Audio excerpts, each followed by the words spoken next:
Start. Tila na umid ang dila ko nang magkaharap na kami ni Arkanghel. Nasa kama kami. Nakasandal ako sa headboard nang maupo siya sa tabi ko. Tatayo sana ako para sa sofa kami pero nakalapit na siya. Anong pag-uusapan? May sumilip ng ngiti sa mapula niyang mga labi. Itinaas ko ang aking paningin at sinalubong ang mga mata niya. Sinimulan ko sa unang tanong. Bakit ka pumupunta rito? Gusto ko talagang malaman kung bakit at para saan ang lahat ng ginagawa niya. Gusto kong malinawan dahil ang labo-labo. Nalilito pa rin ako kahit pa sinabi sa akin ni Art na ang tungkol sa engagement ay para lang sa merger ng kumpanya na walang relasyon si Arkanghel sa fiancé niya at may kanya-kanya silang buhay. Gusto ko pa ring malaman ang nararamdaman ni Arkanghel. Matagal siya bago nagsalita. Tumingin siya sa akin ng taimtim sa mga mata. Because I miss you. How about your family? Pumili ang mga magulang mo ng babaeng para sa'yo. Your fiancé. Namungay ang magagandang uri ng abuhing mga mata ni Arkanghel habang nakatunghay sa mukha ko. Susi, hindi sila ang magdedesisyon sa buhay ko. Ano ang plano mo sa akin? I want to take care of you again. Nakikipagbalikan ka ba sa akin? Diretsang tanong ko kahit kinakabahan sa kanyang isasagot. Nagulat ako nang ngumiti siya. What do you think?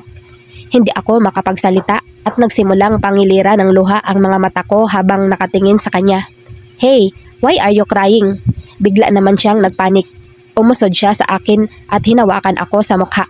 Hindi ko na mapahinto ang mga luha ko. Marahang tinabig ko ang kanyang kamay. Arkanghel, ang tagal mong nawala. And I am back now. Sa'yo na ulit, Susi. Ang tagal mong wala. Ayoko nang hintayin ka kasi alam kong nasaktan kita. Pero katulad mo, nasaktan din ako. Suminok ako. Nasaktan din naman ako. I know that. Ikinulong niya ng malalaki niyang palad ang aking mukha at hinalikan ako sa aking noo. I know that. I'm sorry. Napahikbi ako lalo sa masuyo niyang tono. Imbes na tumahan, mas naiyak pa ako. Gusto kong umiyak ng umiyak tapos patatahanin niya ako. Katulad noon, katulad dati. Gusto ko na ulit iyong Arkanghel ko. Miss na miss ko na iyong Arkanghel ko. Tahan na. Pinahiran niya ng daliri ang mga luha ko sa pisngi. Tahan na ha? Mag-usap tayo. Sabihin mo sa akin lahat ng gusto mong sabihin. I will listen. Tumango ako habang patuloy pa rin sa paghikbi. Tahan na. Tahan na. Alo niya sa akin. Siya na ulit ito. Siya na ulit. Hey, tahan na ha? Hinalikan niya ako sa noo. Tahan na. Iyong ginawa natin. Ano iyon? Nag-iinit ang aking mukha sa hiya sa aking tanong. Hinila niya ako pahiga at ikinulong sa kanyang mga braso. Imbis sagutin ay niyakap niya ako. Magkadikit ang aming pisngi kaya naramdaman ko na nakangiti siya. Tahan na. Hinagod niya ang likod ko. Mga kamay mo. What? Yumuko siya at tiningnan ako. Kahit luhaan ay tinaliman ko ang mga mata ko. Akin na mga kamay mo. Ibinigay niya naman sa akin ang mga kamay niya. Hinubad ko ang suot kong hair tie. Hinawakan ko siya sa magkabilang pulso at ibinuhol iyon sa kanya ng 2 ikot. Hey, alma niya nang ma-realize ang ginawa ko. Lalo kong tinaliman ang mga tingin ko sa kanya. Bawal mong alisin yan kung gusto mong matulog dito sa kama ko. Pinunasan ko ang mga luha ko sa mukha pagkatapos ay sumiksik ako sa leeg niya. Narinig ko ang mahina niyang pagtawa. Okay. Dahil nakatali ang pulso niya, ako ang yumakap sa kanya. May luha pa rin sa mga mata ko. Hindi man ganoon kalinaw kung ano kami. Sapat na muna iyon sa ngayon. Masaya na ako nakasama ko na ulit ang anghel ko. Can I just kiss you at least? Bulong niya sa punong tenga ko. Hindi, matutulog na tayo. Lalo akong sumiksik sa kanya. Hindi naman na siya nangulit pa. And I admired him for being patient with me. Nakatulog kami na yakap ko lang siya. Masarap ang pakiramdam ko after sleeping peacefully beside him. Wala akong kulang na nararamdaman at maayos ang aking tulog. Kahit si Arkanghel ay mukhang naging maganda ang pagtulog sa magdamag. Nagising ako ng umaga na may dumidikit sa ilong ko. Napadilat ako at nakitang idinidikit ni Arkanghel ang dulo ng matangos niyang ilong sa akin. Nakangisi siya at pati sa pisngi ko ay ikiniskis niya ang kanyang ilong. Magulo ang buhok niya pero hindi naman siya mukhang bagong gising kasi ang fresh at ang gwapo niya pa rin. Parang never talaga siyang nakaranas maging haggard sa buong buhay niya. Kahit naman noong nasa Cavite pa kami, kahit problemado siya sa grades niya at sa kinilala niyang parents, ang fresh pa rin niya. Kahit pa nga noong palagi siyang puyat nang magsimula siyang magtrabaho sa gabi, fresh at gwapo pa rin siya palagi. Minsan ay inis na nga ako sa kanya dahil doon. Anong iniisip mo? Nakangising tanong niya. Kapag ganitong nakangisi siya ay bumabalik talaga ang naughty Arkanghel na kilala ko noon at sandaling nawawala ang seryosong Arkanghel na nakilala ko ngayon. Hindi ko alam kung sino roon ang pinakagusto ko. Siguro pareho. Inirapan ko siya bago pa siya mag-isip ng kung ano. Wala. Inalis mo ba iyong tali sa pulso mo? Hinanap ko agad ang mga kamay niya. Itinaas niya iyon at ipinakita sa aking naroon pa rin ang hair tie na inilagay ko. Napanguso ako nang makitang isang buhol na lang iyon at hindi na dalawa. Inalis mo yan ano? Umiling siya na nakangisi pa rin ang mapulang mga labi. Iyong totoo. Paghuhuli ko. Hindi, niluwagan ko lang kasi ang sikip. Katwiran niya na ang cute lang. Hay, ang hirap. Nagbip ang phone ko na nasa bedside table sa mismong tabi ko. Wala sana akong balak i-check iyon pero ayaw akong tantana ng abong mga mata ni Arkanghel. Dinampot ko na lang ang phone para tingnan. May 2 messages. Nang tingnan ko ang reaksyon ni Arkanghel ay hindi na siya nakangisi. Nakatingin na lang sa akin habang nakataas ang isa sa makakapal na kilay. Tinap ko ang screen ng phone para buksan ang unang message. Handsome Artemi. Pakigalaw ang baso, Susana. Mana to sayo. Bulong ko na sinulyapan siya. Malala yan. Iba sabi niya. Mas mabait daw siya. Inilapit niya ang mukha sa akin. Kanino ka maniniwala? Umatras naman ako at inirapan siya. Sa kanya, ibabalik ko na ang phone sa gilid ko nang magsalita siya. You still have 100 message. Wala tuloy akong nagawa kundi i-open na rin ang isang message. Kinakabahan ako dahil this time ay talagang nakatingin si Arkanghel sa screen. Gorgeous Hugo. Nagkape ka na? Biglang inagaw ni Arkanghel ang phone sa akin. Kakain ka muna bago ka magkakape. Akin na. Binabawi ko ang phone sa kanya pero ang sama ng tingin niya. Nauna na siyang tumayo sa kama. Inalis niya na ang tali ko sa kamay niya. Inipit niya ang phone ko sa ilalim ng unan. Tayo na, mamamalingkay na tayo. Lumabi ako. Oo na. Tumayo na rin ako. Seryoso iyong mukha niya kaya hindi na ako nagsalita. Nagtali ako ng buhok at nagtoothbrush sa lababo habang si Arkanghel ay nasa banyo. Paglabas niya ay katatapos ko lang. Tinapon mo na ba iyong toothbrush na iniwan ko? Basa ang buhok at mukha niya habang nagkalkal siya sa cupboard. Tinulungan ko siyang maghanap. Hindi, baka kasi hanapin mo. Pabayaran mo pa sa akin. Inirapan ko siya nang ibigay ang toothbrush niya na binalot ko ng plastic. Good, mahal ito. Di mo afford. Magkano naman? 1 million kisses. Baliw. Pigil ang ngiti na ako naman ang pumasok sa banyo. Naghilamos ako at lumabas na rin. Paglabas ko ay naabutan ko siyang nagliligpit ng pinaghigaan namin. Naaaliw na pinanood ko siya sa pagtutupi niya ng kumot. Pantay na pantay ang tupi niya kahit pa ang pagpatong niya ng mga unan. Hindi ko nasupil ang aking ngiti. Ganitong ganito rin siya noon kapag naaabutan ko siya sa bodega namin. Masinop siya sa lahat ng gamit. Nang maramdamang may nakatingin ay huminto siya. Nilingon niya ako. Tara na? Nakangiti akong tumango. Tara.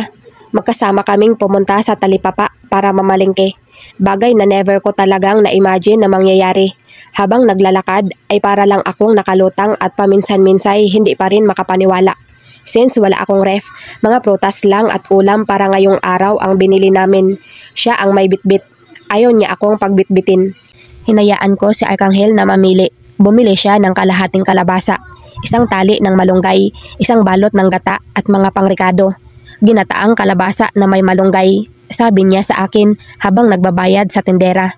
Siya ang nagbayad sa lahat, 500 pesos tapos hindi niya na tinanggap ang sukli. Alam mo kung paano lutuin iyon? Hinihintay ko siyang bumili ng iba o kaya pangsahog pero hindi na siya bumili. Nag-aalala ako kasi alam kong hindi siya kumakain ng gulay. Tinuruan ako ni mama noon. Nakagat ko ang aking labi sa pagbanggit. Ang tinutukoy niyang mama ay ang kinilala niyang ina sa Cavite, ang tita ni Isaiah. Umuwi ka raw sa PK. Naalala kong itanong habang naglalakad kami sa talipapa.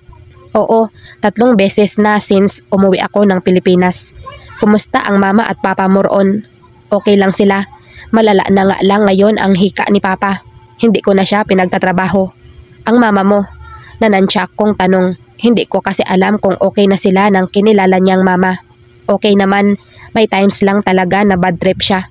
Casual ang pagkakasabi niya at mukha namang walang problema. Okay lang kay Ma'am Ingrid na pinupuntahan mo sila? Mukha namang okay lang. Dumampot siya ng isang tali ng sitaw sa nadaanan naming tindahan. Dagdagan natin ito? Baling niya sa akin. Bahala ka, ikaw naman magluluto. Ikaw naman ang kakain. Sabi ko na nga. Ngumuso ako at nagpatiuna ng maglakad. Pagkabayad niya sa sitaw ay sumunod na rin siya sa akin. Siya nga ang nagluto pati pagsasaing siya. Pagka-uwi namin ay diretso agad siya sa lababo para ayusin ang mga pinamalingke namin. Bakit hindi mo ginagamit yung rice cooker ko? Curious na tanong ko dahil ang aking maliit na kalan na naman ang ginamit niya. Nagtagal tuloy siya sa pagsalang ng ulam dahil hinintay niya pang maluto ang kanin. Masanay ako. Hindi na ako kumibo. Napapansin ko nga na may mga habit pa rin siya noon na hindi niya pa rin nakakalimutan kahit pa iba na ang estado niya sa buhay ngayon. Wala siyang hugasin matapos makaluto dahil inaagad niya sa lababo ang lahat ng ginamit sa pagluluto. Siya rin ang naghain bandang 11 AM. Maaga kaming kumain dahil ito na rin ang almusal namin. Ayaw mo ba kahit sitaw? Tanong ko dahil sabaw lang ang tinitira niya. Nakain na ako ng kalabasa. Simpleng pagmamalaki niya saka sumandok ng kalabasa. Dinurog niya iyon sa kanin niya saka isinubo. Pumalakpak naman ako.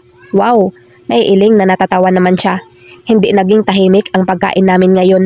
Pinupuri ko siya kapag sumusubo siya ng gulay. Proud na proud naman siya na sasandok ulit. Para kaming bumalik sa panahon noon sa Cavite bago kami magkahiwalay. Naging magaan ang pagkain namin. Walang nangyaring ilangan. Hanggang makatapos ay nakangiti ako at palagay ang loob ko. Nang ligpitan na, parang may pag-uusap na magkatulong kaming nagligpit.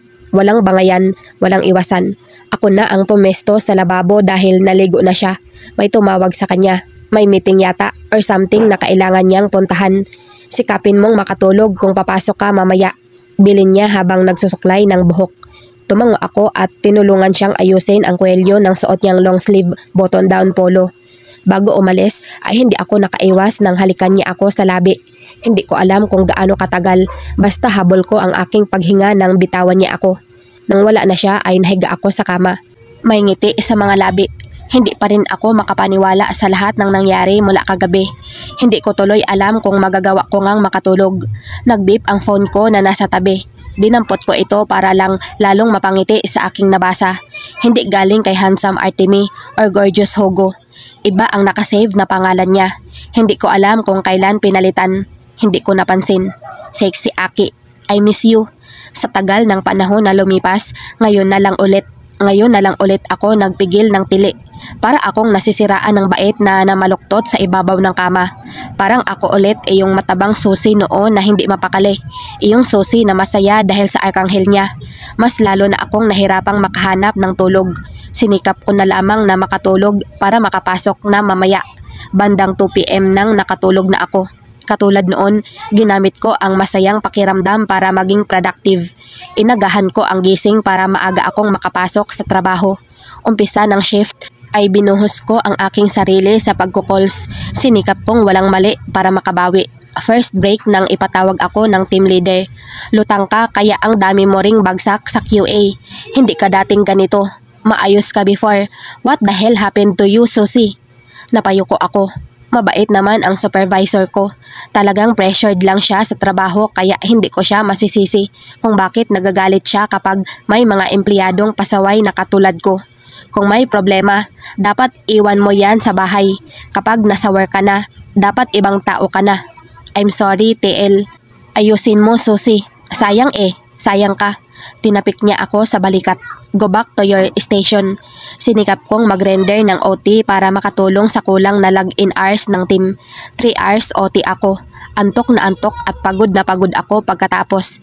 Tiyempo pa na queuing at puro irate ang customer sa morning kaya bangag ako ng mag-out. Pero masaya ako na kahit paano nakabawi ako. Paglabas ng office ay rush hour na. Nahirapan akong makasakay agad kaya anong oras na akong nakarating sa Life Homes. Nag-tricycle na lang ako papasok kahit pa bungad lang naman ako. Pagliko ng street ay natanaw ko agad ang kotse ni Arkanghel na nasa labas ng building kung saan naroon ang aking apartment. Pagbukas ko ng pinto ng tinutuluyan ay nadatnan ko ang isang matangkad na lalaki na printing nakaupo sa sofa. Nakapikit siya kaya mas naging kitang-kita ang mahahaba niyang pilik mata. Black long sleeve button down polo at gray slacks ang suot niya. Nakamedyas lang at messy ang kanyang buhok. Sa harapan naman niya, sa may center table, nakapatong ang leather wallet, hinubad na necktie at specs niya. Paano ka nakapasok? Do alam ko na ang sagot. Of course, may dupki na siya ngayon. Dumilat siya at tumingin sa akin. You're here. Hindi, picture ko lang to. Hinubad ko ang suot kong plain black doll shoes at inilapag ang shoulder bag sa meseta. Ngumiti lang naman siya. Nakakapanibago pa rin pero unti-unti. Parang nagiging normal na sa akin na makita siya rito sa apartment ko. Kahit naman siya, parang komportable na rito. Dumaan lang ako. Papasok ako sa office. Dumaan? Ang layo ng QC dito para daanan niya itong place ko. Sumalampak ako sa gilid ng kama at itinaas na ang aking mga binti. Sa pagod ay hindi ko na inisip na galing ako sa labas at mapolusyon pa ang aking suot. Hindi ka ba magpapalit muna? Tanong niya nang mapansing ready na akong mahiga. I'm tired. Tumayo siya sa sofa at lumapit sa akin. Do you need a mouth-to-mouth resuscitation? Ayaw. Iling ko na nakalabi. Do you want me to help you change? Hindi na ako nakasagot dahil pinahiga niya na ako. Hinayaan ko naman siya sa gagawin. Nang kalasin niya ang botones ng jeans ko ay pigil-pigil ko na lamang ang aking paghinga. Hinila na niya pahubad ang jeans at kinumutan niya agad ako pagkatapos. Pinisil niya ang ilong ko. Stop staring like that. Bakit? Inosenteng tanong ko. Basta. Nagulat ako nang tumabi siya sa akin. Akala ko ba aalis ka na? Later. Kinuha niya ang kamay ko at nilaro ang aking mga daliri. Antok na ako, Arkanghel. Gusto ko pa sana siyang makausap o titigan pero tinatalo na talaga ako ng pagod at antok. Masuyo niyang hinaplos ang pisngi ko. You can sleep now. Sara mo pinto pag alis mo. Sabi ko na nakapikit na. Mamaya na ako aalis pag tulog mo. Tumagilid ako sa kanya at yumakap. Baka magusot damit mo. Inalala ko ang damit niya pero ang higpit naman ng pagkakayakap ko sa kanya. It's fine. Yumakap din siya sa akin. It's fine. Sleep now, Susie. Nakatulog ako agad dahil siguro iyon ang hinahanap ng aking katawan. Mahigit 5 oras din yata akong nakatulog dahil hindi napagod ang aking pakiramdam ng magising. Komportable ako sa pagkakahiga at masarap ang tulog ni hindi ko namalayan ang pag-alis ni Arkanghel kanina. Sinubukan kong bumangon pero mabigat ang aking isang balikat. Namamanhid din ang gawing sikmura ko na tila may nakapatong na kung ano. Sinipat ko kung ano ito. Patay ang ilaw kaya ang galing lang na lumalagos na liwanag mula sa lampo sa labas ng bintana ang nagsilbing pangtanaw ko sa paligid. Di man ang ilaw ay malinaw kong nabistahan ang dahilan kung bakit hindi ako makabangon. Nanlaki ang mga mata ko sa gulat sa lalaking katabi ko sa kama. Arkanghel? Nagtatakang sambit ko sa pangalan niya. Akala ko umalis na siya kanina. Akala ko kailangan siya sa office at may meeting pa siya. Bakit nandito pa siya? Arkanghel, bakit nandito ka pa? Hindi siya gumising. Para siyang pusa na sumiksik sa gilid ko. Ang mukha niya ay nasa leeg ko. Umusod ako ng bahagya sa inabot ang matangos niyang ilong at mariin iyong pinisil hanggang sa hindi siya makahinga. Doon na siya napilitang magising. Hey! Kandahabol siya sa kanyang paghinga ng bitiwan ko. Lumabi ako. Bakit nandito ka? Akala ko may meeting ka sa work kanina. Nainggit ako sa'yo. Ang sarap ng tulog mo. Saka siya muling sumiksik sa akin. So hindi mo pinuntahan iyong meeting mo? Umiling siya at lalo pang sumiksik. May pasok ako. Kailangan ko nang maligo. Sama, hindi ko napigilang matawa sa pagiging clingy niya. Sa work ko? Hindi siya sumagot. Nakayakap pa rin siya sa akin habang nakasiksik. Hinaplos ko siya sa ulo. Arkanghel, kailangan ko na talagang pumasok. Gustuhin ko man siyang makasama pa. Kailangan ko na talagang tumayo para mag-ready sa work. Naghintay ako ng ilang minuto bago siya humiwalay. Nauna siyang bumangon at ginulo ang kanyang buhok. Nang tingnan niya ako ay halatang antok pa ang abo niyang mga mata. Gusto mo bang mag-stay muna rito? Tanong ko dahil nakakaawa siya. Parang gusto niya pa talagang matulog. No, ihahatid kita. Napangiti ako. Ikaw ang bahala. Hinintay ako ni Arkanghel na makaligo at makapag-ayos. Pagkatapos ko ay nakapagluto na siya ng kanin at tortang itlog na may kamatis. Ako na ang naghugas ng pinagkainan dahil may tumawag sa kanya. Sakto na matapos akong maghugas ay pumasok siya sa pinto. Gusto ko sana siyang tanungin kung sino ang tumawag pero nahiya naman ako. Naupo siya sa gilid ng kama at tumingin sa akin. Do you want to ask me something? Lumapit ako sa kanya nang hindi nagsasalita. Hinila niya ako sa kamay at napaupo ako sa kandungan niya. Ibinaon niya ang mukha sa aking leeg. Amoy safeguard. Itinulak ko ang ulo niya. Arkanghel. What? Malambing na tanong niya. Paano kapag nalaman ng parents mo ang tungkol sa atin? There, naitanong ko rin ang bumabagabag sa akin. Bumuntong hininga ako. Iniisip ko ang parents niya, sina Sir Ala at Ma'am Ingrid. Mababait ang parents niya at napatawad na nila ang Tatay Berko. Pero ibang usapan ang tungkol sa amin ni Arkanghel. Kahit sinong magulang ay hindi hahayaang mapunta lang sa kung sino ang anak nila. Lalo na kung ang anak ang tagapagmana ng negosyo ng pamilya. Iba na si Arkanghel ngayon. Mayaman na siya, tagapagmana at kilala. Mas nababagay na siya sa mga kaori lang nila, like his fiancé. I almost forgot about his fiancé. Pumait bigla ang panlasa ko. Sa sobrang saya ko, nakalimutan ko na may ibang babae na pinili ang mga magulang niya para sa kanya. Ang babae ring iyon ang magiging susi para sa merger ng kumpanya nila at ng isa pang malaking kumpanya. Arkanghel, hindi ka ba natatakot na malaman ng parents mo? Pangungulit ko dahil parang wala siyang pakialam. Ikaw ang panganay, ikaw ang inaasahan nila sa negosyo. Nakatingin lang siya sa akin at pinapanood lang akong magsalita. Arkanghel naman, paano kung itakwil ka nila? Nag-aalalang tanong ko. Tumaas ang isang kilay niya. Paano kung alisan ka ng mana? Kaya mo naman siguro akong buhayin. Napatanga ako sa kanya dahil ang kalmante niya lang talaga. Don't think too much, Susie. Ngumiti siya at pinisil ang pisngi ko. Kung mawalan ako ng trabaho, we can do online selling again. We can do that just like before. Ikaw ang tendera and I'll be your delivery boy. Umawang ang mga labi ko. Hindi ko alam kung seryoso siya o nagbibiro. Kung wala ka nang itatanong. Ang abo niyang mga mata ay bumaba sa mga labi ko na bahagyang nakabuka. Nang mag-angat siya ulit sa akin ng paningin ay may kakaiba na sa kislap ng mga ito. Can I ask you to do something for me? Arkanghel, singhap ko nang may maramdaman sa kandungan niya na kinauupuan ko. Call your boss. Paos ang boses na sabi niya. Tell him you'll be late. Napapikit na lamang ako nang kargahin na ako ni Arkanghel papunta sa gitna ng kama. Kasunod ko si Arkanghel pagbagsak ko ng marahan sa gitna ng kama. Hinahalikan niya ako sa labi habang kinakalas niya ang botones ng suot na long sleeve polo. Baka magusot. He breathed against my lips. Of course, I knew better. I clearly knew what he wanted to do. Arkanghel was looking at me in a way he'd never looked at me before. Kinakabahan at natatakot ako. Halo-halo ang nararamdaman ko maging ang gusto ko. My mind was telling me no, but my heart and body were telling me yes. Kahit pa nga ang mismong isip ko ay naguguluhan din. Kapag si Arkanghel ang kasama ko, nawawala ang talino ko. Parang napupundi ang aking huwisyo. Ang mga luhika ay lumalabo at naglalaho. Yumuko siya para balikan ang mga labi ko. Pinaparating niya sa akin sa pamamagitan ng halik na ito kung ano ang gusto niya, na gusto niyang hayaan ko siya. Nang matapos ang pag-angkin niya sa aking mga labi, ay matindi ang paghabol ko sa aking paghinga.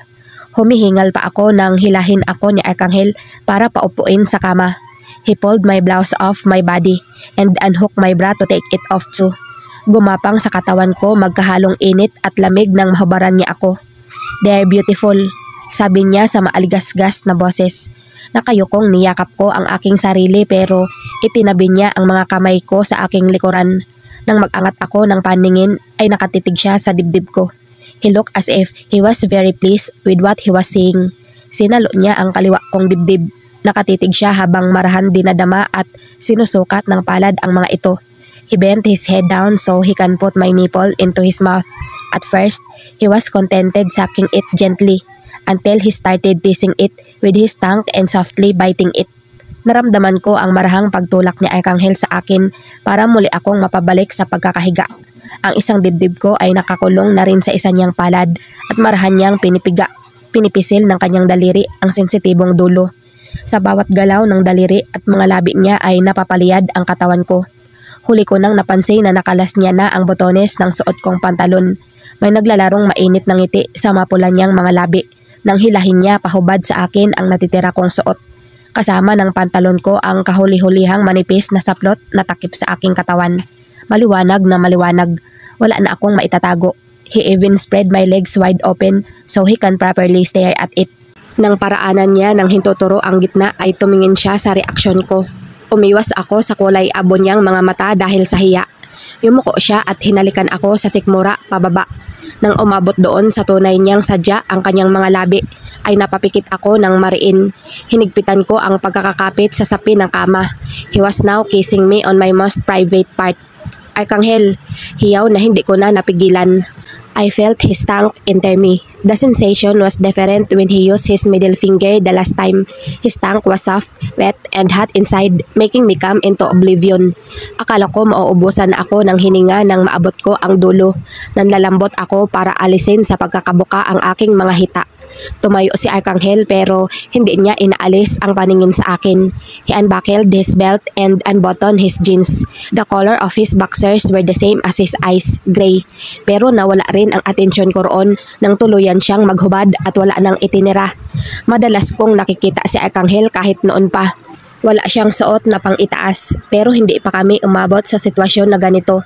Pilyo siya noon pero hindi niya ipinakita sa akin kahit kailan ang kanya. Tangi ngayon lang, hawak-hawak niya iyon habang nakatingin sa akin. That thing in his hand was thick and long. It looked like it was hard to. Lumuhod si Arkanghel sa pagitan ng mga hita ko, still holding his thing. Yumuko siya at binigyan ako ng masuyong halik sa noo. Nang tumama ang kanya sa akin, ay mahinang napamura siya. Basang-basa ako kaya mas naging sensitibo ang kanya nang madikit dito. Susi, paos na tawag niya. Bumaba ang kanyang mukha para habulin ang mga labi ko. If you want me to stop, tell me now. His luminous gray eyes were searching my face. Nang magtama ang aming paningin ay natiyak ko na kahit anong isagot ko sa kanya ay buo na ang desisyon niya. Hinalikan niya ako sa labi ng ilang sandali. Itinaas ang mga binti ko sa kanyang balikat, giving himself a better access to my opening. I need to feel you, he said, his lips against mine. I could now feel the swollen head of his shaft gliding up and down over my wetness. I cried into Arkanghel's mouth when I finally felt him enter me. Ang sakit. Hindi ko kaya. I tried to push him, but he firmly held me in place, pinning my hands above my head. Arkanghel plunged into me deep and I felt so full. Parang mapipilayan ako. Arkanghel, ang sakit-sakit. Iyak ko. Hindi ko pinigilan ang mga daing at ungol na gusto kong makawala. Wala na akong pakialam kung may makarinig mula sa labas. Damn it! Arkanghel cursed under his breath. Huminto siya. Nakaranas ako ng pahinga nang itinigil niya ang paggalaw. Hinalikan niya ako sa labi, sa gilid ng mukha, sa leeg. Yumakap ako sa kanya nang pakawalan niya na ang mga kamay ko. He wasn't moving, but I could feel him growing and throbbing inside me. Hinintay niya na pumantay ang paghinga ko bago siya ulit kumilos sa loob. He was so gentle when he pulled out and dug in again. He increased his pace after a while. His hand grabbed my hips to pull me closer to him, taking me faster and harder this time. Dama ko ang paghigpit ko kay Arkanghel. Alam kong nararamdaman niya rin iyon habang bumabaon siya. He was groaning like he was in pain, but it didn't stop him. Nang alam niyang nakuha ko na, sa kanya dinala sa dulo. Nanginginig siya nang bumibili sa ibabaw ko. Ilang saglit lang ay lumayo siya at hinagod ang kanya sa ibabaw ng aking kaliwang hita. Umalis siya sa ibabaw ko para tumabi sa akin. Pasimple akong tumagilid patalikod. Okay ka lang? May paghingal pa sa tanong niya. Marahan akong tumango. Tumutulo ang mga luha ko pero agad ko ring tinutuyo ng kumot. Ayokong makagawa ng kahit anong ingay. I didn't want Arkanghel to know. Naramdaman ko ang pagyakap niya sa akin mula sa likod. Kaya mo bang pumasok? Tumango ako at pinahira ng kumot ang aking mukha. Hindi ako pwedeng umabsent. Okay, bumangon siya. Hinila ko agad ang kumot para maitakip ng maayos sa katawan ko. Hindi ko sinilip si Arkanghel pero naramdaman ko ang pag-alis niya sa kama. Narinig ko rin ang pagsara ng zipper ng kanyang pants, tanda na isinuot niya ito. Nang pumunta siya sa lababo ay saka lang ako tumingin. He was standing there, looking so perfect with his jeans and nothing else. Kahit magulo pa ang buhok niya ay hindi nakabawas. Sa halip ay mas nakadagdag sa kanya. Pero dahil nakita ko na ang lahat, I can say that he looked more dashing without clothes. Napapikit ako. Ayaw ko munang alalahanin. Pinapanood ko na lamang si Arkanghel sa pagsasalang ng takore sa kalan. Ngayon ko naiisip kung ano ang mangyayari pagkatapos ng kanina. Naiiyak pa rin ako dahil nangyari na iyon. Gayunpaman, wala akong nakakapang pagsisisi dahil mahal ko siya. Pumasok si Arkanghel sa banyo at nagbuhos ng gripo para magpuno ng balde. Paglabas niya ng banyo ay kinuha niya ang tuwalya ko sa likod ng pinto at isinabit sa kanyang balikat. Saglit lang ay kumulo na ang kaunting tubig na pinapakulo sa takore. Pinuntahan niya iyon at kinuha para dalhin sa banyo. Nasa balikat niya pa rin nakasampay ang tuwalya nang balikan niya ako. Take a warm bath. Naupo ako sa kama habang yakap ang kumot sa harapan. Sige, inalalayan niya akong tumayo. Siya ang nag-alis ng kumot sa katawan ko at siya rin ang naglagay sa akin ng tuwalya. Can you walk? Mainit ang mukha na tumango ako. Lumakad na ako patungo sa banyo kahit pa sa bawat hakbang ko ay sumasakit. Pagpasok sa banyo ay nagbuhos agad ako galing sa inihanda ni Arkanghel na tubig. Kinuskos ko ang kaliwang hita kung saan namuo na iyong inilabas niya roon kanina pagkatapos namin. Nakatulong ang maligamgam na tubig ng makaligo. Nawala ang pananakit ng mga kasukasuhan ko. Na-relax ang katawan ko. Nang maubos ang laman ng balde, ay tinuyo ko na ang sarili at inikot sa akin ang tuwalya. Pagkalabas ko ng banyo ay nasa labas ng pinto si Arkanghel at naghihintay sa akin. Nakasuot na siya ng long sleeve polo. Sa kama naman ay nakatupi ng maayos ang mga pinaghubaran ko kanina. Gusto mo bang kumain muna? Magaang tanong niya. Umiling ako. Sa office na. Inihatid niya ako hanggang sa office ko. Pagpark niya ng kotse sa gilid ng The Medical City ay hinalikan niya ako sa mga labi. Kailan ka ulit babalik? A smile formed on his sexy lips. Sabay tayong uuwi ng Cavite sa Sabado. Sabado. Ngumiti na rin ako. Sa isang bukas na iyon. Bago lumabas ng kotse ay hinila ko ang kwelyo ni Arkanghel at ako naman ang humalik sa kanya. Sa umpisa lang siya nagulat. Pagtagal ay ginanti niya ang halik ko ng mas malalim. Humihingal kami pareho nang maghiwalay. Bumaba na agad ako ng sasakyan bago pa ako tuluyang malate sa trabaho. Hindi na ako nakapag-OT kinabukasan dahil hinahanap na ng katawan ko ang higaan. Nanginginig ang mga tuhod ko at gusto kong magpahinga. Iginapang ko lang talaga ang buong shift kahit nanghihina ako. Nagbunga naman ang aking paghihirap dahil maganda ang stats ko after shift. Halos liparin ko ang pauwi sa apartment. Pagkarating ko, nahiga agad ako sa kama. May isang message ako galing sa kanya. Sexy Aki. See you on Sat. Nagtipa agad ako ng reply kahit antok na. Me, see you. Hindi na ulit siya nag-text. Siguro busy.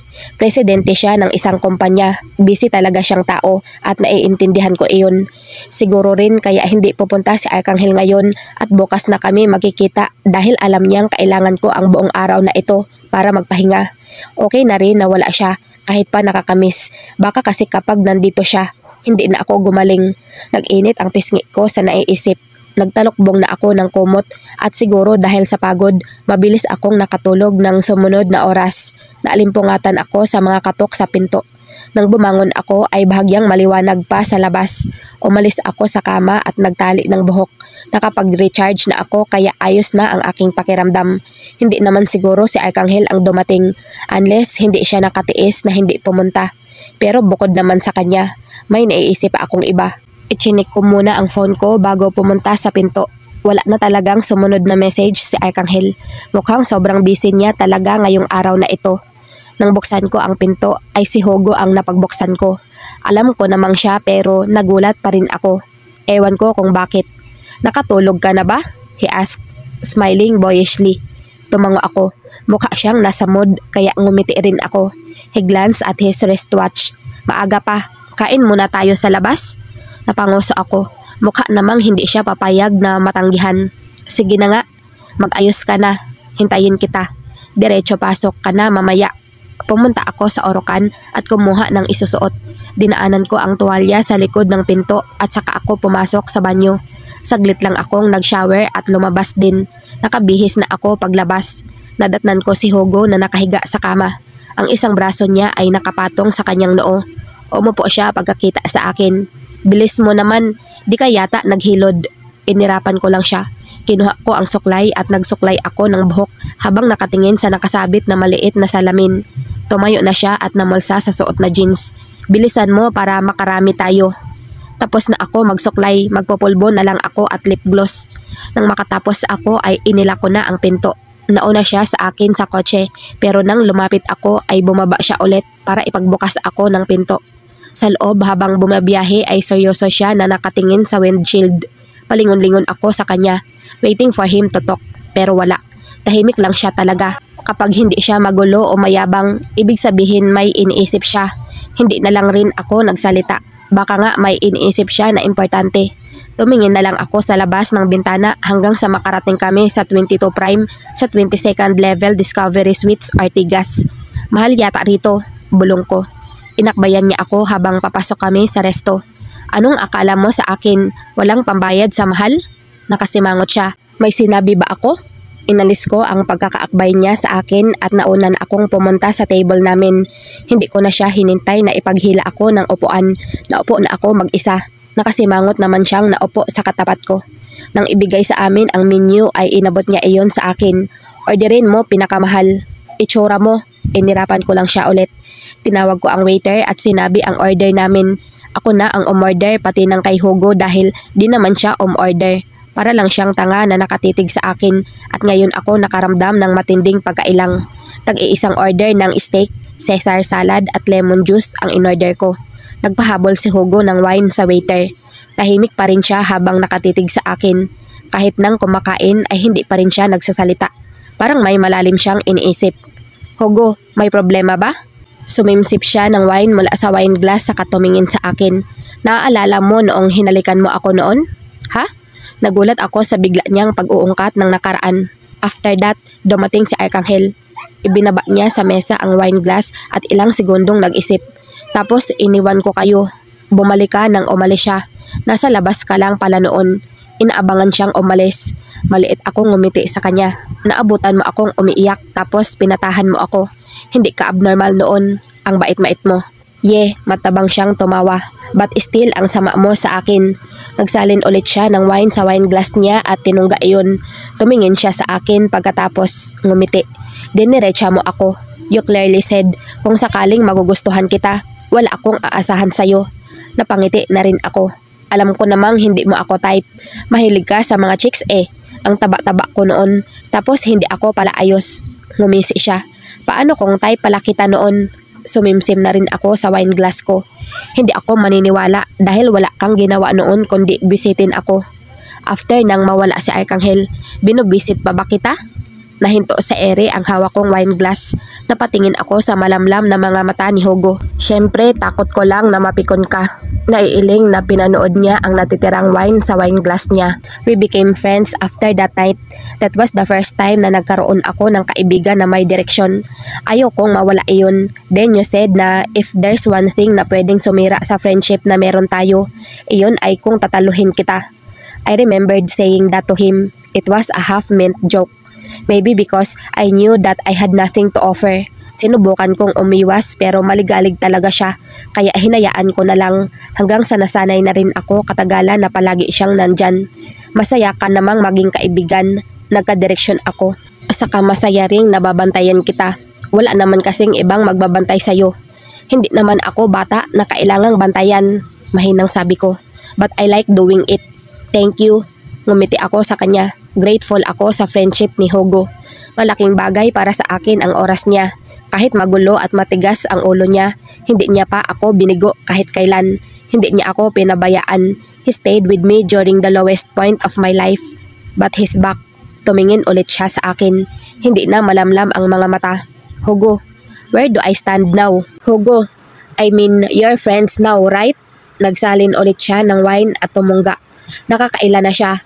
Mauubos niya na ang isang bote. Tapos hindi niya pa nagagalaw iyong pagkain. Pinipitik-pitik niya lang iyong tinidor.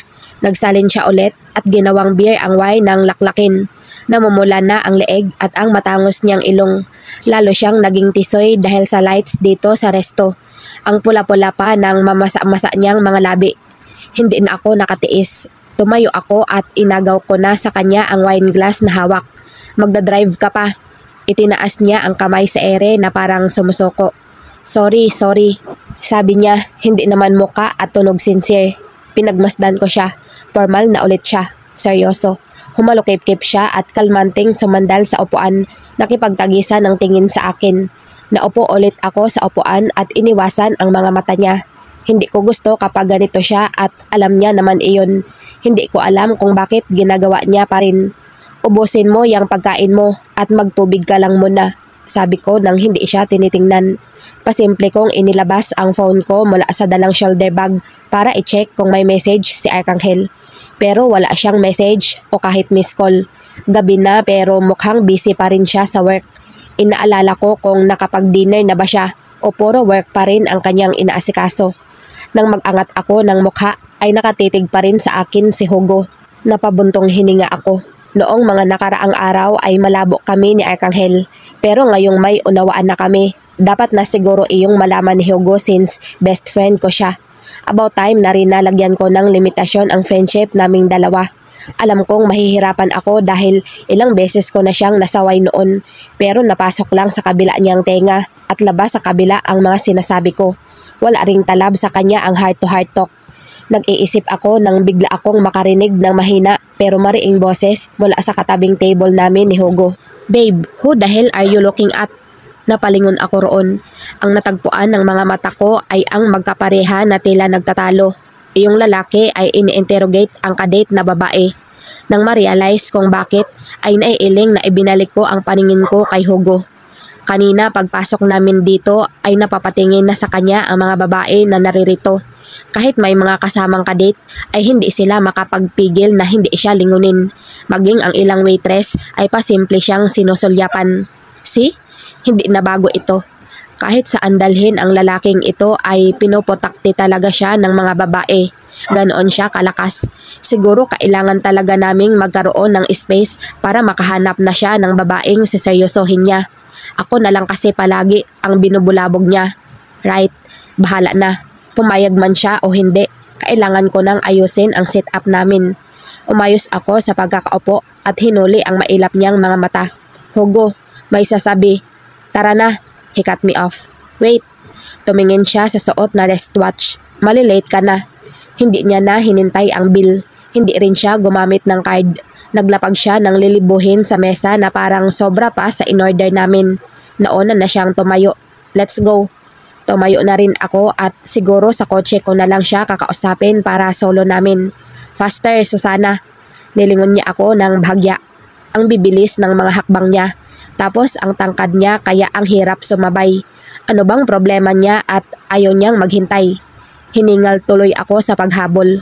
Sa elevator naman ay tahimik lang siya habang nakapamulsa. May mga kasabay kami sa loob kaya napahiwalay ako sa kanya.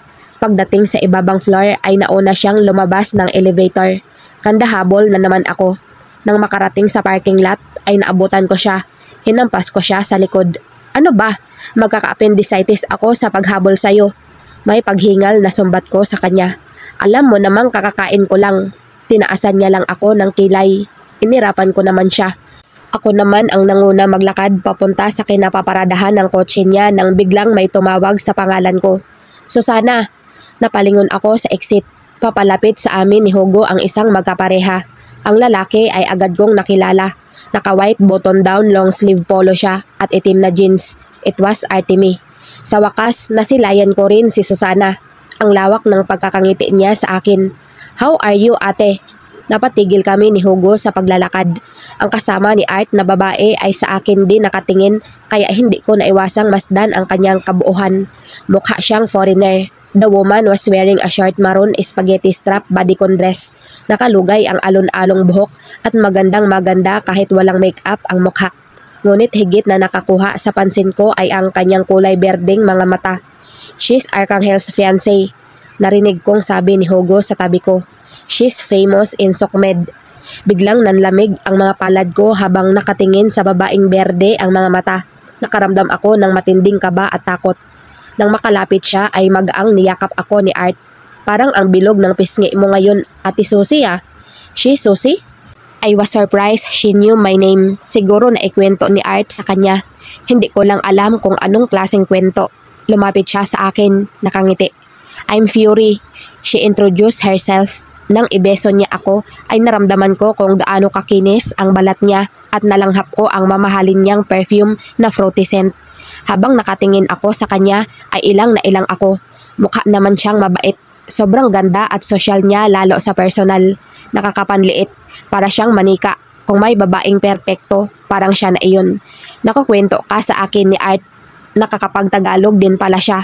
Friendly siyang nakangiti sa akin. Kaibigan ka niya and you're also friends with his brother Arcangel, right? Ha? Fury mentioned Archangel's name na parang natural na sa kanya na banggitin iyon, na parang hindi siya naiilang man lang. In fact, may ningning pa sa mga mata niya habang nagsasalita kanina.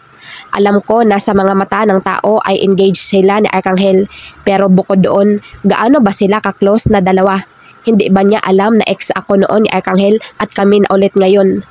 It's nice to finally meet you, Susie. Thank you. Nice to meet you too. Sinikap kong ngumiti sa kanya kahit hirap na hirap ako. Who's he? Tanong ni Fury nang mapatingin kay Hugo. Is he your boyfriend? He's gwapo. Umismid lang naman si Hugo sa tabi ko. Magsasalita pa sana si Fury nang magbip ang phone niyang hawak. Pasimple niya iyong ichinek. Nakangiti pa rin siya. Parang hindi maubos-ubos ang ngiti sa maganda niyang mga labi. Who's that? Usisa ni Art na biglang naging seryoso. Halata ang kilig sa boses ni Fury nang sumagot. Your brother, Arcangel. Nanuyo ang lalamunan ko sa mga narinig na sinabi ni Fury. Nanikip din ang aking dibdib at parang biglang ang hirap huminga. Nang tingalain ko si Hugo ay nakataas ang isang kilay niya sa akin. Tumingin si Fury kay Art. Art, hatid mo muna ako sa QC. Arcangel is waiting for me. Puntahan ko muna siya sa kondo. Naramdaman ko ang pag-akbay sa akin ni Hugo. We gotta go guys. Nice meeting you. By the way, inalalayan niya na ako papunta sa kotse dahil parang nawalan ako ng lakas. Nang nasa kotse na kami ay hindi muna ini-start ni Hugo ang makina. Hinayaan niya akong ilang minutong tahimik sa kinauupuan. Maya-maya ay inagaw niya ang bag ko at kinuha sa loob ang aking phone. Hugo, napaangat ang mukha ko sa kanya. Nagtataka at nabibigla ako kaya hindi agad nakapag-react. Ini-off niya ang phone ko at ibinulsa. Dumukwang siya para ikabit ang seatbelt sa akin. Absent ka muna. Sabi niya na hindi naghihintay ng pagpayag o pagtanggi. Napanganga ako nang paandarin niya na ang kotse. Bukas na kita iuuwi. Road trip tayo tapos walwal. Hugo, wala siyang pake habang nagmamaneho. Seryoso lang ang mga mata niya na nakatutok sa daan. Hindi ko alam kung galit siya o ano. Bakit siya magagalit? Ako nga ito riyang dapat nagagalit. Natigilan ako pagkuan. Bakit din ba ako magagalit? Wala rin naman akong karapatang magalit kahit kanino.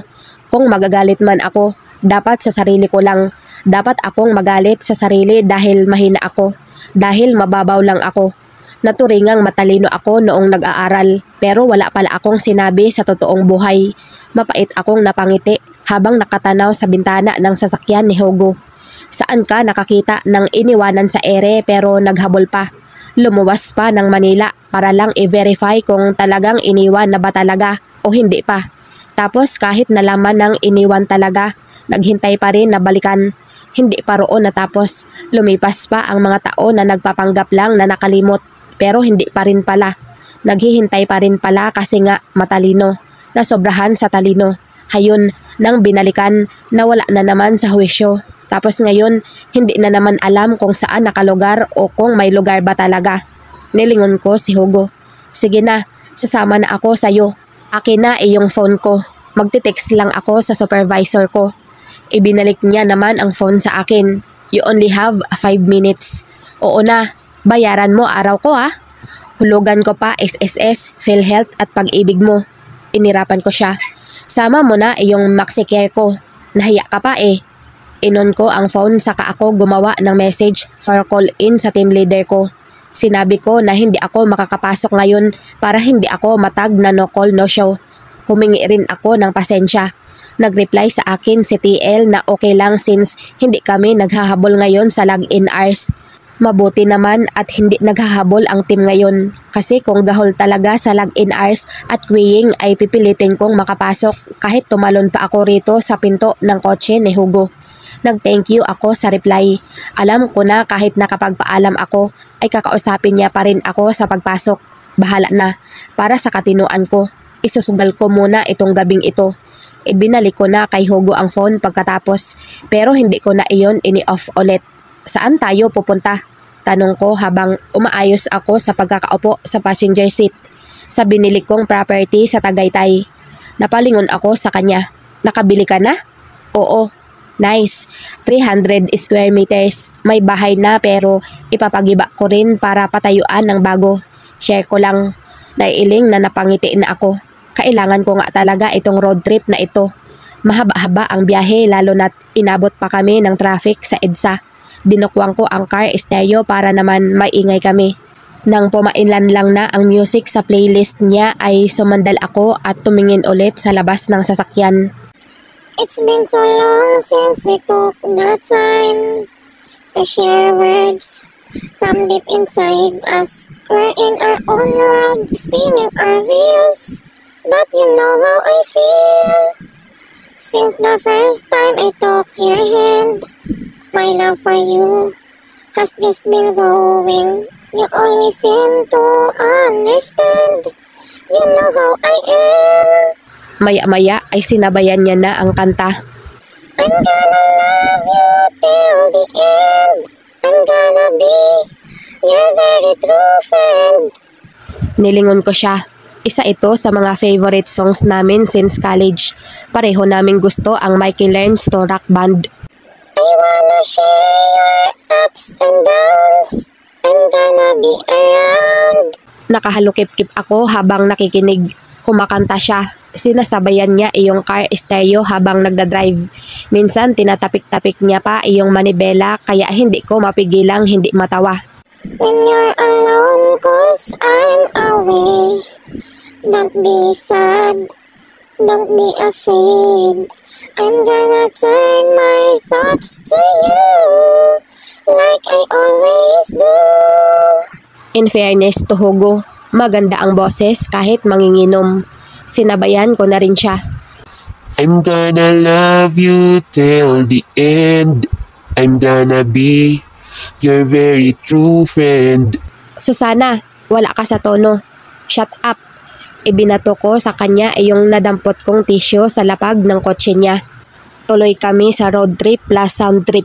Madalas namin itong gawin noon during college days kapag bad trip siya sa parents niya o kaya kapag alam niyang nalulungkot ako. Sa may Cavite Expressway kami dumaan. Naka-on pa rin ang music sa loob ng kotse. Lahat iyon, duwit kami. Puro siya reklamo sa akin pero hindi naman niya ako naawat. Nang bandang Cavite na kami ay saka na ako napagod. Nakaidlip ako at nang magising ay nasa indang na kami. Hindi man lang ako ginising ng lintik. Nakabili na ako ng food, nandyan sa likod. Paglingon ko sa backseat ay may mga paper bag at plastic mula sa isang convenience store. Edi wow, ibinaba ko ang salamin sa tabi ko. Pinatay naman ni Hugo ang AC at nagbaba na rin siya ng bintana sa tabi niya para maglabas-masok ang malamig na preskong hanging panggabi. Hindi na ako ulit natulog. Nakatingin na lang ako sa dinadaanan namin hanggang makarating na kami ng Tagaytay City. Lalo nang lumamig ang hangin. Huminto kami saglit sa guardhouse para ipacheck ang ID niya. Patingin-tingin naman ako sa paligid. Kahit gabi na ay maliwanag pa rin dahil sa mga lamppost kaya kitang-kita ko ang lugar. Magaganda at modern ang mga bahay rito. Mayayaman ang mga nakatira. Paano ka nagkaroon ng pambili rito, ha? Tanong ko habang ang mga mata ay nasa mga bahay at bakanting lote na dinaraanan namin. Dinagdagan ni Daddy iyong ipon ko. Sagot niya habang nagmamaneho. Saka in-advance ko na rin iyong mana ko kay Lolo. Kailan mo ipapatayo iyong bahay mo? Ipon pa ako kaunti. Naubos din kasi iyong pera dahil nag-full pay na ako sa kondo saka sa isa kong kotse. Ayaw ko kasi na may utang kapag pinapagawa ko na iyong bahay. Mabilis ka namang makakaipon kapag ikaw na may hawak ng construction firm nyo. Ayaw pa ni Daddy. Hindi pa raw ako hinog. Kailan ka ba mahihinog? Siguro ibig sabihin niya kapag nag-mature na ako. Alam ko naman ang pinupunto niya. Gusto niya na akong mag-asawa. Iniisip niya kasi na happy-go-lucky ka. Humalokip-kip ako. Kapag nga naman may sarili ka ng pamilya, sa kanya nga siguro masasabi na matured ka na. Maligalig pa rin kasi siya. Ang laki nga ng place ni Hugo. Maganda rin ang bungalow. Nakakapanghinayang na ipapagiba niya ito. Maya-maya ay bumalik siya para ipasok na ang kotse sa garahe. Bumaba na kami ng kotse at pumasok sa loob ng bahay. Parang nasa 100 square meters lang ang bahay. Walang gamit sa loob, maliban sa lumang sofa saka dining table na may 4 na upuan. May tumatao ba rito? Tanong ko. May mug kasi ng kape sa ibabaw ng round dining table. Parang kanina lang umaga ginamit. May latest newspaper din sa tabi ng mag. Sumalampak siya ng upo sa sofa. Mukhang napagod sa pagdadrive. Oo, caretaker. Tuwing umaga pumupunta. Naiwan niya iyong pinagkapihan niya. Nilalanggam na. May pila ng langgam patungo sa mag. Napatayo si Hugo at lumapit sa akin. Ay tarantado. Tinampal ko ang bibig niya. May langgam tang ina, masakit mga gat yan Oh, akala ko ba sanay ka nang masaktan? Inirapan ko siya. Linisin mo na lang, dali na para makakain na tayo. Nagugutom na kasi ako. Ako na ang lumabas para kunin ang pinamili niya kanina sa convenience store. Nasa labas ako nang marinig ko ang ringtone ng phone ko. Pagbalik ko sa loob ay nakapamulsa siya habang nakatingin sa akin. Iyong phone ko. Tanong ko habang ibinababa sa mesa ang mga plastic at paper bag. Ni hindi niya man lang ako tinulungan. Nasa akin. Tingnan ko baka tumawag iyong supervisor ko. Nakausap mo na kanina Kinuha niya sa kanyang bulsa ang phone ko at tiningnan. Wala naman. Akin na. Linisin mo muna iyong mesa. Nang tingnan ko ang mesa ay hindi niya pa rin pinupunasan ang mga langgam doon. Tumirik ang mga mata ko. Sige na, lumayas ka na riyan. Siga-siga nung high school pero duwag sa langgam. Naghanap ako ng pwedeng pamunas at binasa sa gripo para punasan ang mesa. Inihain ko na rin ang mga pinamili niyang pagkain. Binalikan ko sa kotse iyong naiwang plastic. Nang tingnan ko ang laman ay napangiwi ako. Puro bote ng Red Horse beer ang laman. May isang 1 liter tapos may 8 maliliit na bote. Ang bigat ng dalhin ko sa loob ng bahay. Seryoso talaga si Hugo na mag-inom. Bahala siya pero wag lang siyang magulo. Ilang beses ko nang nakitang nalasing si Hugo. Hindi naman siya alagain pero makulit siya kapag lasing. Masarap siyang hambalusin. Itatago ko sana ang plastic ng mga beer nang malaglag ang newspaper sa sahig. Dinampot ko iyon at binuklat-buklat. Hinahanap ko ang horoscope page sa Philippine Daily Inquirer nang mapadpad ako sa business page. Nakuha ng nangungunang headline ang atensyon ko. VAR Hotel and Casino announces leadership transition. Nanlamig ang mga kamay ko na nakahawak sa dyaryo. Nasa dyaryo ang candid photo ni Arcangel. Napakaseryoso niya rito na katulad ng palagi niyang emosyon. Naka-all black business suit siya at may suot na specs. Kumirot ang dibdib ko nang mapatingin sa kanyang likuran. Behind him was Fury. Napakaganda at napakasosyal ng babae sa suot na black tube dress. Sa kuha ay parang hinahabol siya nito dahil pahawak na ito sa kanyang likod. Nakasulat sa gilid na ang candid photo na ito ay mula sa isang corporate event na ginanap last year. Sa ibaba ng photo ay mababasa ang nakasulat tungkol sa headline. VAR Hotel and Casino has approved the company's CEO succession plan whereby Arcangel Wolfgang, President and COO, will become President and CEO. Effective after his wedding to the Batalier's heiress, Fury Bellamere Batalier. Nanlalabo ang mga mata ko at hindi ako makahinga habang nagbabasa. Hindi ko pa natatapos nang biglang may humablot sa newspaper. Gulat na napatingala ako kay Hugo na nasa tabi ko na pala. Ano bang ginagawa mo? Salubong ang makakapal na kilay nang lukotin niya ang newspaper at ibato sa basurahan. Ihanda mo na iyong pagkain para makakain na tayo. Oo nga pala. Sige. Tumango ako at sumunod. Kahit nanginginig ang mga kamay ay pinilit kong alisin sa paper bags ang siopaw na binili niya. Pasimple ko ring kinusot ang mga mata ko. Nang maupo na kami sa upuan at magkaharap sa mesa ay pareho kaming walang kibo. Tinititigan lang namin iyong siopaw sa mesa. Akala ko ba kakain na? Mahinang sabi ko. Umismid ang mapula niyang mga labi. Ikaw nga, sabi mo kanina gutom ka na. Hindi na pala. Inom na lang tayo. Kinuha niya ang mga plastic ng alak. Binuksan niya iyong 1 litro ng Red Horse at nagsalin agad siya sa baso ng puno. Inisang tungga niya lang iyon. Nakatanga lang ako kay Hugo nang magsalin siya ulit at inabot sa akin ang baso. Hindi naman ako umiinom Ayaw mo talaga? Ilang segundo akong nakatitig sa baso na iniabot sa akin ni Hugo pero hindi ko magawang tanggapin iyon. Nangangalay na ako. Reklamo niya. Kinuha ko ang baso sa kanya. Nakataas ang 1 kilay niya sa akin at inaabangan ang sunod kong gagawin. Wag mo akong isusumbong kay Tatay Bear. May tunog ang isip niya nang maupo siya ulit sa upuan. Para saan pang partner in crime tayo? Napangisi ako. Totoo iyon na palagi kaming magkasabwat at nagtatakipan. Ilang beses na akong napagtakpan ni Hugo kay Tatay Bear noong college kami.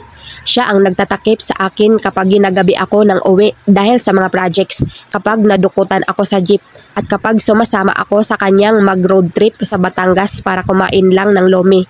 May kapalit naman ang lahat ng iyon. Madalas ko rin naman siyang pagtakpan sa mami at daddy niya kapag gumigimik siya, kapag nag-out of town siya kasama ang barkada niya o GF, at noong sumali siya sa frat. Ang pinakamalala ay iyong sumali siya sa frat dahil tad-tad siya noon ng pasa after the hazing. Ilang araw siyang nakitulog sa amin sa sala para lang hindi mahalata ng parents niya na may iniinda siyang sakit. Huwag mong biglain kung hindi mo kaya. Paalala niya kasi tinutungga ko na ng pilit ang alak sa baso. Kanda samid ako sa lasa. Napatayo na naman tuloy si Hugo para lumapit sa tabi ko. Hinimas niya ako sa likod. Kaya mo pa? Hinila niya na ang upuan niya para tuluyang lumipat sa tabi ko. Tinabig ko ang kamay niya. Tagayan mo pa ako. Napailing siya pero tinagayan naman ulit ako. Hanggang 3 baso ka lang. Ikaw? Nilingon ko siya. Ubusin ko lahat syempre. Kawawa magiging asawa mo sayo. Lasenggo ka. Hindi naman na ako mag-iinom kapag nag-asawa na ako. Kinindatan niya ako saka nagsalin siya ulit. Mabilis niya lang natungga iyong sa kanya.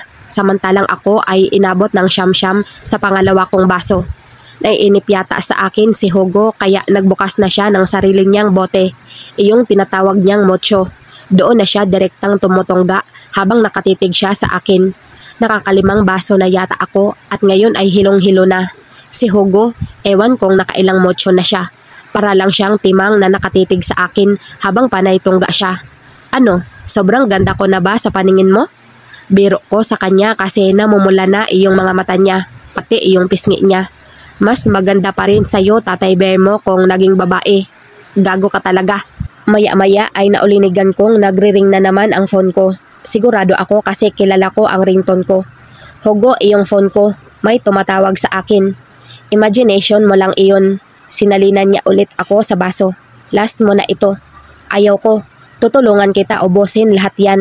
Sagot ko pero halos nakapikit na ang mga mata. Inaantok na ako. Naririnig ko pa rin talaga iyong ringtone ko. Parang totoo. Nang pilitin kong dumilat ay napatitig ako sa mga bote ng Red Horse na nasa mesa.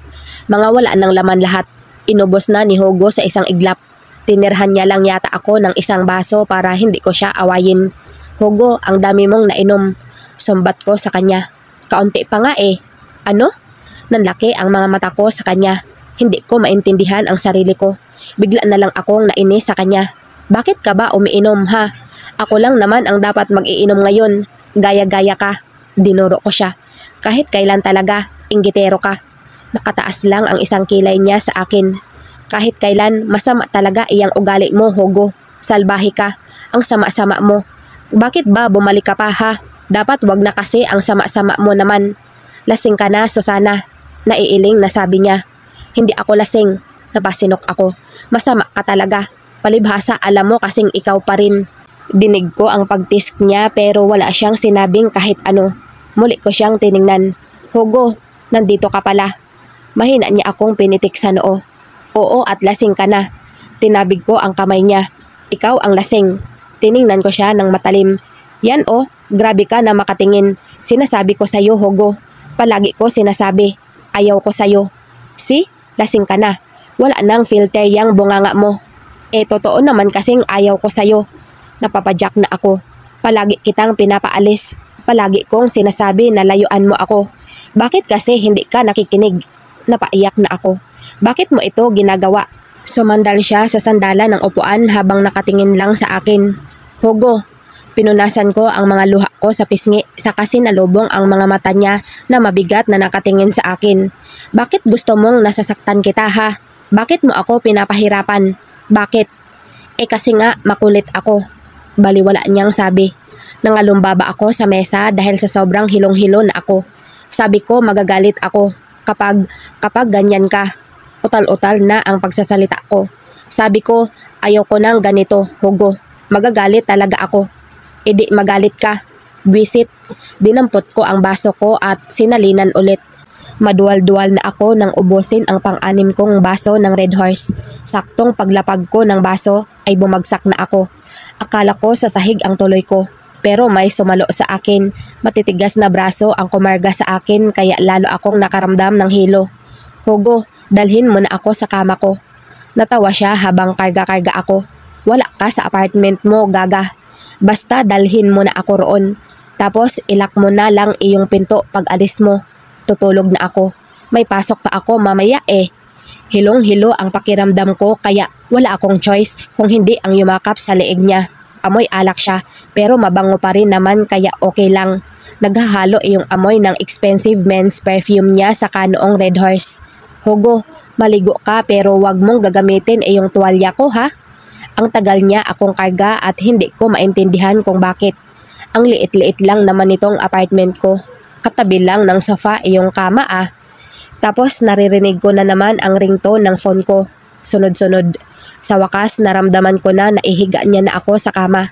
Pero bakit amoy alikabok itong kama? Saka bakit sobrang lambot at parang laki masyado? Hindi naman ganito iyong kama ko. Nang dumilat ako ay nakita kong nakasimangot si Hugo habang hinihilot niya ang bridge ng kanyang matangos na ilong. Tisk, di man lang yata nililinis itong kwarto. Ginala ko ang paningin ko sa paligid. Hindi ko ito kwarto. Malaki kasi ito at walang kagamit-gamit maliban sa kama, isang stand fan at sa isang kabinet. Buksan natin ito, just in case na malamok. Nilapitan ni Hugo ang stand fan at inon. Lalo tuloy lumamig ang paligid. Hugo, hindi ito yung apartment ko. Sinubukan kong bumangon at mas lalo akong nahilo. Muli akong nahiga. Hindi naman talaga. Naghubad siya ng sapatos niya at medyas saka tumabi sa akin sa kama. Hinila ko ang tenga niya. Iuwi mo na ako. Sige para maaksidente tayo. Kita mong lasing na rin ako eh. Bumangon siya para hubarin ang suot kong dalsyos sa paa. Sinubukan ko ulit bumangon dahil nasusuka ako. Hugo, nasusuka ako. Hinampas ko siya. Tara sa banyo. Agad naman niya akong kinarga. May pinto sa tabi ng kama. Iyon siguro iyong banyo nitong kwarto. Pagkarating sa lavatory ay nagsusuka na agad ako. Binuksan ko ang gripo para makapaghugas dahil nalagyan ng suka ang damit at braso ko. Tis, dapat talaga isang baso ka lang, sabi niya habang hinahagod ang likod ko. Sabi mo walwal eh, sabi ko sa pagitan ng pagsuka. May walwal bang isang baso lang? Ilang ulit ko siyang narinig na mahinang nagmumura. Pagkatapos kong magsuka ay naghilamos ako. Basa ang damit ko. Nanghihina ako kaya nang humarap ako kay Hugo ay napasubsob ako sa kanya. Nabasa rin tuloy ang damit niya. Naiihi ako, sabi ko. Hinanap ko ang botones ng jeans ko pero hindi ko makita. Nawawala. Tangina naman Susana. Narinig ko ang maaligasgas niyang mura. Hugo, tissue. Tangina naman, sa gilid mo meron dyan. Tumingin ako sa gilid ko. Meron nga. Kinuha ko iyon. Ano, di pa ba tapos? Teka. Kumapit ako sa polo niya para makatayo. Tapos na. Naayos mo na sarili mo? Hindi. Sikip ng pants ko, di ko maangat. Muli na naman siyang napamura. Nang humarap siya, ay sa mukha ko siya nakatingin. Namumula ang pisngi niya. Ilang beses siyang nagpakawala ng paghinga bago siya lumuhod sa harapan ko. Naitulak ko naman siya sa ulo dahil sa gulat ko. Ano ba, bastos ka? Ang tagal-tagal niya. Ayaw ko nang tumayo. Gusto ko nang humiga ulit sa kama. Hinihintay ko siyang itaas iyong pants ko, pero hindi niya ginawa. Nang umangat siya ay hindi ko na mabasa ang nasa mga mata niya. I'm sorry, paos niyang sabi. Hugo, si Arcangel. Hirap na sambit ko. Wala si Arcangel, ako nandito. Pagkasabi, kinarga niya na ako. Masakit ang ulo ko nang magising. I tried to blink my eyes open but I was still too sleepy. Nakadagdag sa aking antok ang malamig na klema. Parang naka-AC. Pero kahit malamig, hindi ako giniginaw. Mainit kasi ang sinasandalan ko. Mainit din ang matigas na bagay na nakapulupot sa bewang ko. Anong oras na ba? Bakit ba parang masakit ang ulo ko? Nakaulinig ako ng mga mahihinang usapan mula sa kung saan. What do you think? The woman's voice was so familiar. Pinag-isipan kong mabuti kung sino siya. There's nothing not to like in this place. A voice from another woman. Napaka-familiar din. Maaliwalas and good neighborhood. Right, Sonia? Lalo mo pang magugustuhan dito once sinimula na ng aking uniko iho ang pagpapagawa nitong bahay. Siya mismo ang magiging inhinyero nito. Don't you know that? Very impressive, Norma. Napadilat ako nang makatiyak kung kani-kaninong boses ang mga naririnig. Nanlaki ang mga mata ko na kanina'y hindi ko maimulat ng husto. Wala ako sa kwarto at kama ko. Nang ibaba ko ang paningin ay nakita ko ang kamay na nasa aking tabi. Sa suot na Rolex watch ay nakilala ko si Hugo. Nagpapanik na pilit kong inalala ang mga nangyari kagabi. But all I could remember was dozing off in his arms while he was carrying me. Iginala ko ang paningin sa paligid. Sa footboard ng kama ay naroon ang mga pinaghubaran kong damit kasama ang isang panlalaking long sleeve polo. Nakasampay ang mga ito habang nakatutok sa nakabukas na stand fan sa gilid. Bumukas ang pinto at bumalandra sa paningin ko ang nakangiting si Mrs. Aguilar. Agad na nabura ang ngiti ng ginang dahil sa nadatnan. Santissima! Pumasok siya sa loob at nagmamadaling basta na lang isinara ang pinto. Tarantado ka talagang bata ka. Pigil ang boses ni Mrs. Aguilar nang lumapit. Pinaghahampas niya si Hugo sa tabi ko. Gulat namang naalimpungatan ang lalaki kaya napabitiw sa akin. What the fuck? Nang makakuha ng pagkakataon ay lumayo ako kay Hugo. Hinila ko agad ang kumot para matakpan ang aking dibdib. Nanginginig ako sa pagkawindang sa mga nangyayari. Bumangon ka riyan, Hugo Emmanuel. Tarantado ka. Sinabunutan siya ng mami niya. Magpapabad shot ka pa sa magiging biyenan mo. Dinala ko nga rito para ipagmalaki na may napondar ka ng property. Tapos ganito maaabutan namin dito? Ouch, ma'am. Todo salag siya sa mga atake sa kanya ng mami niya. What the hell are you doing here? Bumangon ka riyan. Inayos ko ang buhay mo pero ikaw, wala ka nang ginawa kundi puro katarantaduhan. Ayusin mo sarili mo. Binalingan ako ni Mrs. Aguilar. Nanlilisik ang mga mata niya na tanging ngayon ko lamang nakita. And you, Susie, get dressed. Nasa labas ang mama mo at hindi siya nakatapos sa pagsasalita dahil biglang may kumatok mula sa labas ng pinto. Norma, ano? Nariyan ba si Hugo? Baka naman sinadya niya lang iwan sa garahe ang kotse niya. Saka may mga basyo ng alak sa dining. Namutla ang mukha ni Mrs. Aguilar. Hindi siya makasagot kay mama. Norma, pumihit pabukas ang doorknob. Nang bumukas ang pinto ay sabay na nahugot ko ang kumot at ang aking paghinga. Susie? Gulat na napatitig si mama sa akin. Kitang-kita niya ako sa ibabaw ng kama na tanging kumot lang ang takip sa hubad na katawan. Si Hugo naman ay nasa aking tabi. He was wearing his denim jeans and nothing else. His jet black hair was slightly disheveled. Sonia, lalapitan sana ni Mrs. Aguilar si mama pero tinalikuran siya ni mama at pinagsarha ng pinto. Nagpapanik na hinarap ako ni Mrs. Aguilar. Susie, magbihis na kayo. Bilisan nyo. Bago sundan si mama ay binalingan niya ulit si Hugo at dinuro. Puro sakit ng ulo ang ibinibigay mo sa akin. Ipapahiya mo lang ako sa matalik na kaibigan ko pa talaga. Nang lumabas siya ng kwarto ay pabalibag niyang isinara ang pinto. Naiwan kaming dalawa ni Hugo sa kwarto. Sandali ring namayani ang katahimikan. Nakayuko siya habang mahinang napapamura.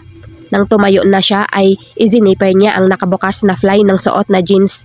Nilapitan ang mga damit ko at ang polo niya na nakasampay sa footboard ng kama. Inunan niyang kapain ang mga damit ko. Tuyo na to. Humigpit ang pagkakakuyom ko ng aking mga palad. Yumuko ako para iwasan siya. Ayaw ko siyang kausapin. Hilit out asay. Una na ako sa labas. Pasasampal muna ako sa mama mo.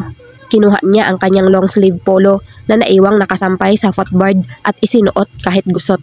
Nagsisimulang mangilid ang luha sa mga mata ko habang nakababa ako ng tingin. Nang makalabas na si Hugo ng kwarto ay sumubsob ako sa aking mga palad.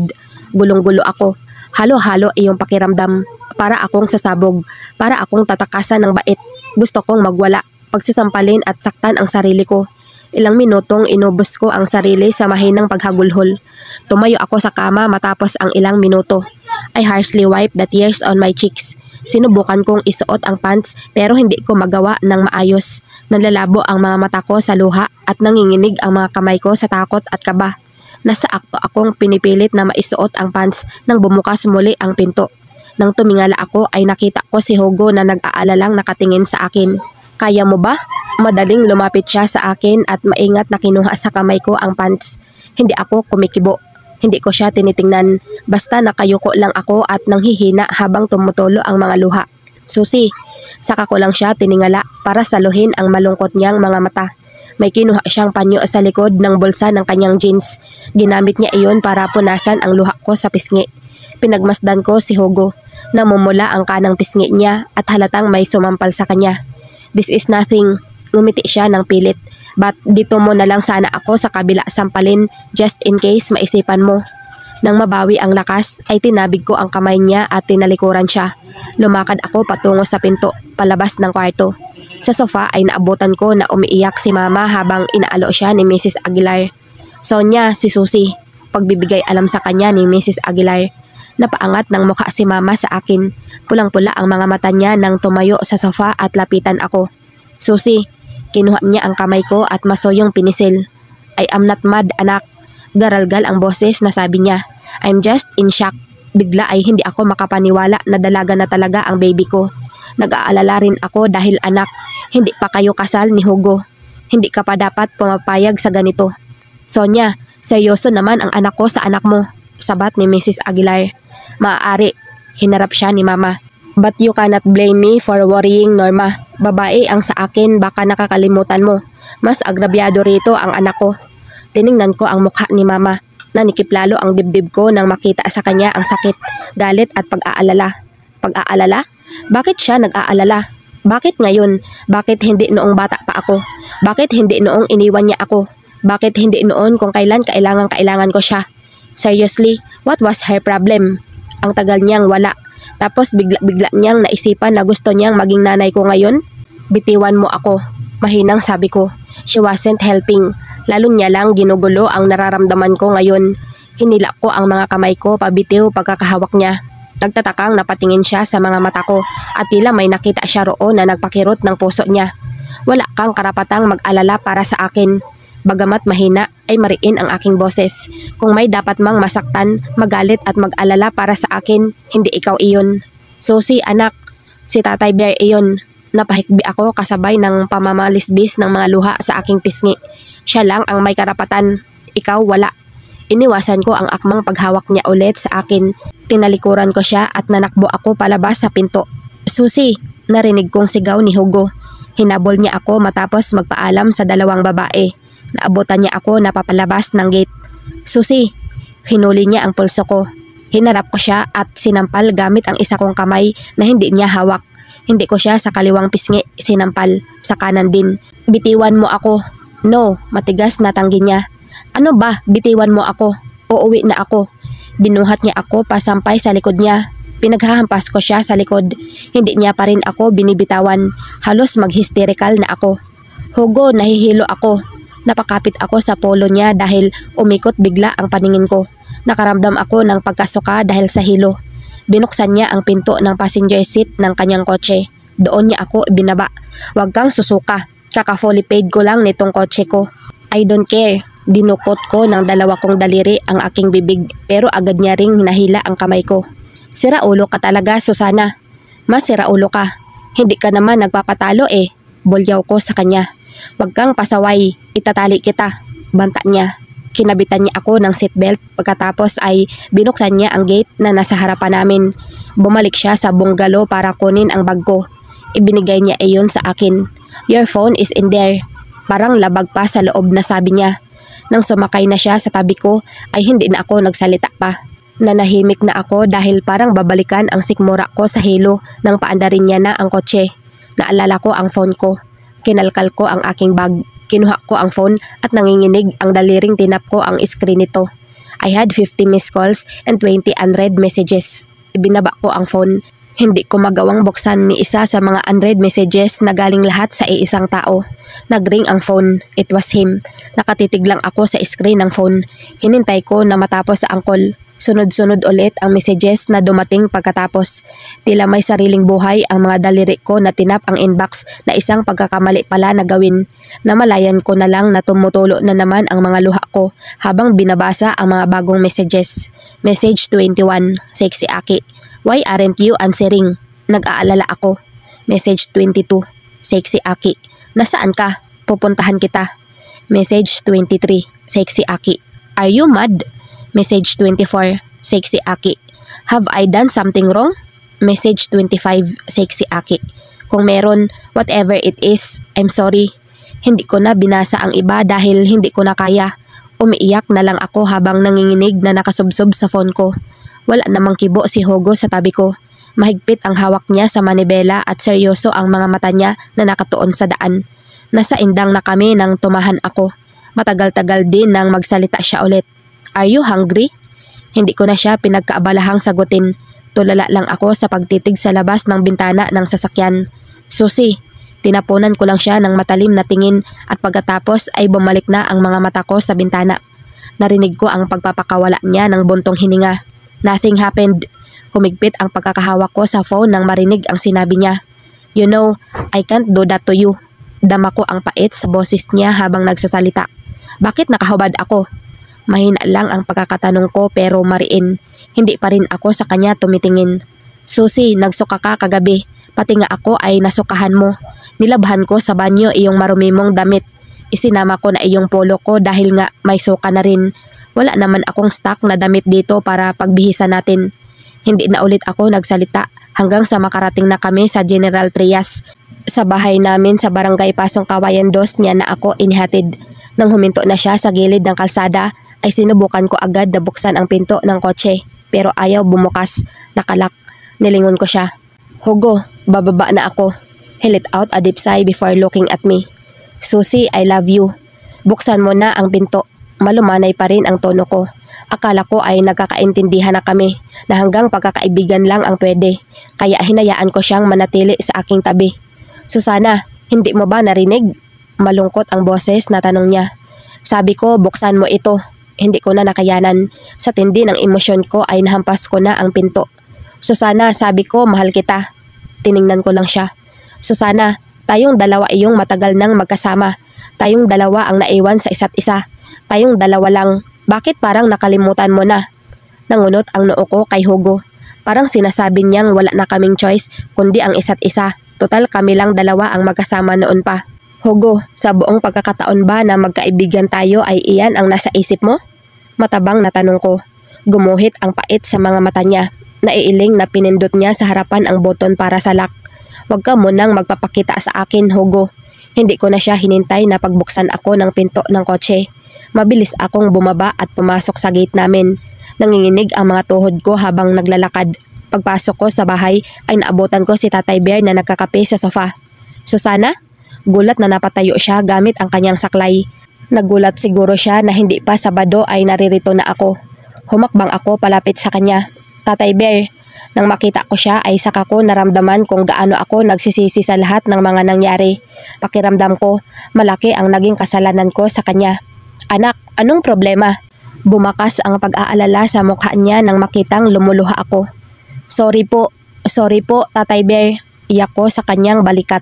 Siya ang pinagkukunan ko ng lakas mula pa noon. Sa kanya ko ibinuhos ang sakit na nararamdaman ko. Hindi ko maunawaan, anak. Inilayo niya ako sa kanya. Ano bang nangyari? Nasa mukha niya ang matinding pag-aalala sa akin. Bakit ganyan ang ayos mo? Tukoy niya sa gusot kong blouse. Tatay Bear, sorry kasi hindi ko na ituloy ang pagsasalita nang mula sa kusina ay nakita kong nakatayo si Arkanghel. Nakatingin siya sa akin. He was wearing a navy blue long sleeve button down polo without a tie and light gray slim fit trousers. Nang hina ang mga tuhod ko nang masalo ang kulay abo niyang mga mata. Anong ginagawa niya rito? Bakit siya nandito? Napalingon si Tatay Bear kay Arkanghel. Heto at narito si Totoy. Kanina pa siyang madaling araw rito at hinihintay ka. Hindi ka raw kasi nasagot sa text at tawag niya. Kanina pa? Galing pa siya sa office kagabi at dumiretso rito? Pero ang alam ko ay nasa kondo niya siya kagabi, di ba? Alalang-alala sa iyo iyang si Totoy, dagdag ni Tatay Bear. May sasabihin nga raw siya sa akin, pero gusto ka raw kasi niya munang kausapin. Ang kaso naman, hindi ka nga niya makontak. Sumisikip ang loob ng dibdib ko habang ang paningin ko ay na kay Arkanghel. Nasasaktan ako kahit wala pa siyang ginagawa o sinasabi. Nasasaktan ako kahit nakatingin lang siya sa akin. He slowly walked towards me. Nang magsalita siya ay kalmado ang tono. Saan ka galing? Even his gray eyes were calm. Anak, ikaw ba ay hindi pumasok sa iyong trabaho? Saan ka nga ba galing? Nanunuyo ang lalamuna na sinubukan kong magsalita.